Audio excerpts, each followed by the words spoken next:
Para uma pessoa com deficiência vivendo na Idade Média, a realidade era bastante diferente da que conhecemos hoje.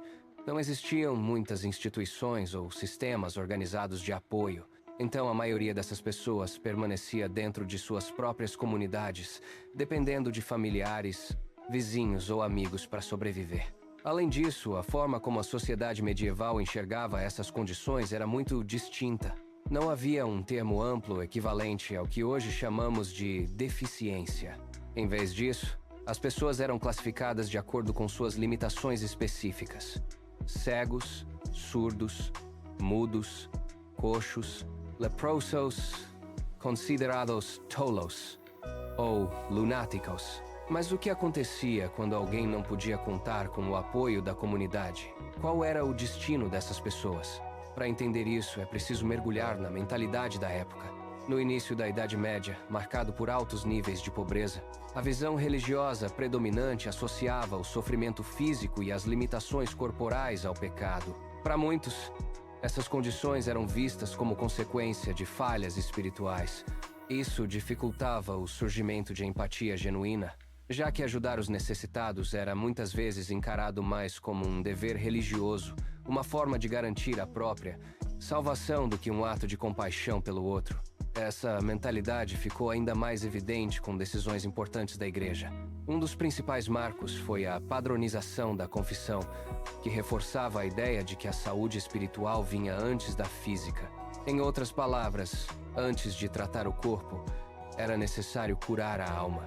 Isso reforçava a crença de que doenças e deficiências estavam ligadas a questões morais. Para os medievais, a aparência externa podia refletir o estado interior da pessoa. Assim, um corpo considerado imperfeito era muitas vezes interpretado como sinal de uma alma igualmente falha. Hoje, essa visão parece absurda, mas era profundamente enraizada na cultura da época. Estudiosos modernos classificam essas condições em 3 grandes grupos: deficiências sensoriais, como cegueira e surdez; físicas, relacionadas ao corpo; e mentais, incluindo doenças psicológicas ou cognitivas. Mas como essas pessoas eram tratadas no cotidiano? Há relatos que mostram um lado bastante cruel da sociedade medieval.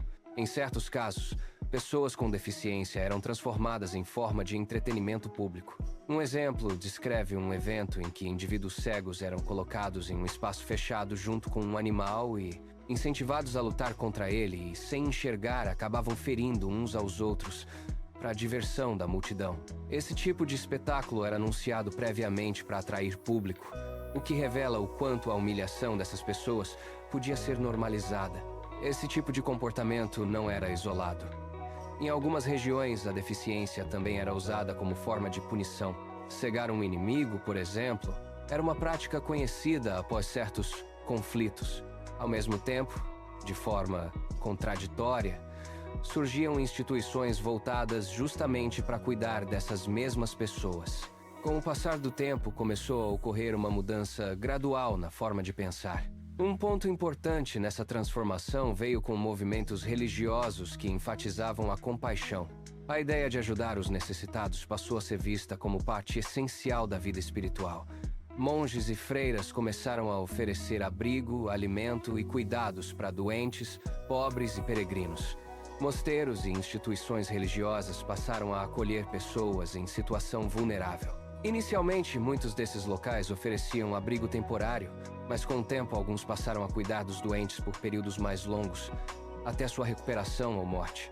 Assim surgiram hospitais e casas de acolhimento, muitas vezes ligados à igreja. Essas instituições variavam bastante. Algumas eram especializadas, atendendo apenas certos tipos de condições, enquanto outras acolhiam diferentes perfis de pessoas. Em alguns lugares, havia preferência por determinados grupos, como cegos ou pessoas com limitações físicas mais severas. Ao longo da Idade Média, o número dessas instituições cresceu consideravelmente. Grandes cidades passaram a ter diversos hospitais, enquanto outros locais contavam apenas com pequenas casas de apoio. Algumas dessas estruturas ofereciam cuidados constantes, alimentação e até assistência espiritual. No entanto, Nem todas as condições eram vistas da mesma forma. A hanseníase, por exemplo, era uma das doenças mais temidas. Ela podia causar deformações graves, perda de membros e outras complicações severas. Por isso, pessoas com essa doença muitas vezes viviam em locais separados, conhecidos como leprosários. Mesmo assim, esses espaços não eram completamente isolados. Muitos ficavam próximos às cidades, permitindo algum contato com a população. Os doentes frequentemente dependiam da caridade, e sua presença era anunciada com sinos, não necessariamente para afastar as pessoas, mas para chamar atenção e receber ajuda. Curiosamente, havia também uma crença de que o sofrimento dessas pessoas as aproximava de Deus. Alguns acreditavam que, por suportarem tanta dor em vida, elas teriam um caminho mais direto para o céu. Isso incentivava atos de caridade, já que ajudar essas pessoas também poderia beneficiar espiritualmente quem doava. Apesar disso, o medo e a ignorância ainda geravam episódios de violência. Em momentos de crise, como durante epidemias, pessoas com doenças ou deficiências eram frequentemente culpadas por espalhar o mal. Isso levou a perseguições, prisões e até execuções em alguns casos. Com o tempo, certas doenças diminuíram ou desapareceram, e muitas dessas instituições foram adaptadas para atender outros grupos.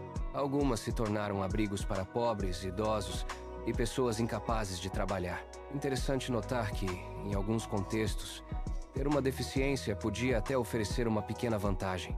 Há relatos de pessoas que preferiam não recuperar certas capacidades, pois isso lhes permitia sobreviver através da caridade. Como eram vistas com mais compaixão, tinham maior chance de receber ajuda do que outros pobres. Tudo isso mostra que a experiência de viver com uma deficiência na Idade Média era extremamente complexa.